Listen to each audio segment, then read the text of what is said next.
रामायण पौराणिक कथा इतनी बलशाली होने के बाद भी एक घास के तिनके से क्यों कांपता था रावण। लंका में माँ सीता रखती थी अपने हाथों में अशोक वाटिका में माता सीता के हाथों में एक घास का तिनका रहता था, जिसे देखकर रावण डरता था। आखिर इसके पीछे की क्या वजह थी, आइए जानते हैं। भगवान राम के प्रति माता सीता का समर्पण ऐसा था कि उनसे दूर रहने के बाद भी वो एक पल के लिए अपने प्रभु से अलग नहीं हो पाई। चाहे रावण की कैद में रहना हो या वनवास का समय, माँ सीता के मन मंदिर में सदैव राघव की मूर्ति विराजमान थी।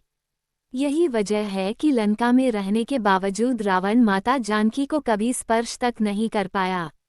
इसके अलावा एक घास का तिनका भी माता सीता की सुरक्षा कवच बना था, जिसके रहते हुए रावण जनक नंदिनी के आसपास भी नहीं भटक सकता था। तो चलिए आज जानते हैं कि रावण इतना बलशाली और ज्ञानी होने के बावजूद एक घास के तिनके को देख क्यों थर थर कांपता था। एक घास के तिनके से क्यों डरता था रावण। रावण ने जब माता सीता का हरण करके लंका ले गया तब वहां सीता जी अशोक वाटिका में वृक्ष के नीचे प्रभु राम का स्मरण करने लगी।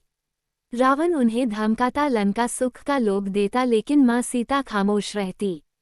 यहाँ तक एक बार रावण भगवान राम का वेश धारण कर देवी सीता को छलने की कोशिश करने लगा, लेकिन इसमें भी वह सफल नहीं हुआ। लंका में कैद रहने के बाद भी रावण माँ सीता को कभी स्पर्श तक नहीं कर सकता है।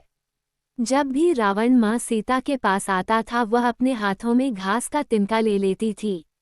इसे देखकर रावण डर कर उनसे दूर हो जाता था। दरअसल इसके पीछे रावण को मिला श्राप था। उसे एक पतिव्रता तपस्विनी स्त्री ने श्राप दिया था कि वह किसी भी स्त्री को बिना उसकी मर्जी के छू तक नहीं सकेगा। पौराणिक कथा के अनुसार एक बार रावण ने एक सुंदर तपस्विनी का स्त्रीत्व भंग कर दिया। तब उन्होंने श्राप दिया कि वह आज के बाद बिना किसी स्त्री के इजाजत के उसे स्पर्श तक नहीं कर पाएगा और अगर पास जाने की कोशिश की तो वह भस्म हो जाएगा।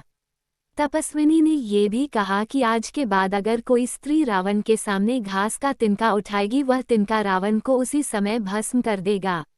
यही वजह है कि माता सीता के हाथों में घास का तिनका देखकर भयभीत हो जाता था और उनके समीप नहीं जाता था।